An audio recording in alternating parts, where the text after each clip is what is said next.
నమస్కారం. ఈటీవీ 360కి స్వాగతం. ముందుగా ప్రధానాంశాలు. సుస్థిరాభివృద్ధి లక్ష్యంగా స్వర్ణ గ్రామ పంచాయతీ కార్యక్రమం. 13,000కు పైగా పల్లెల్లో నేడు ఒకే రోజు గ్రామ సభలు.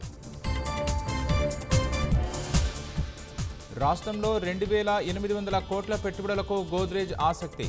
కీలక చర్చలు జరిగాయని సీఎం వెల్లడి. పెద్దిరెడ్డి బినామీలకు భూసంతర్పణపై విజిలెన్స్ నివేదిక. 982 ఎకరాలు కట్టబెట్టిన అధికారులపై చర్యలకు సిఫార్సు.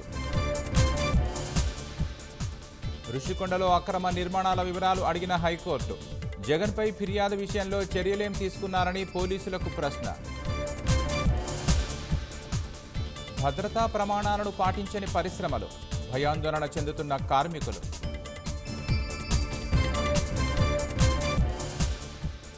ఓర్వకలులో క్వార్తజైట్ మైనింగ్కు షిరిడి సాయి సంస్థ కుయుక్తులు. కాలుష్యాన్ని కప్పిపుచ్చే యత్నాలు వ్యతిరేకిస్తున్న స్థానిక ప్రజలు.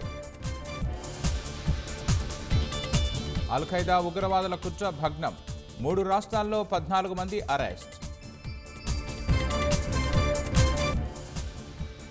లుసానే డైమండ్ లీగ్లో మెరిసిన నీరజ్ చోప్రా.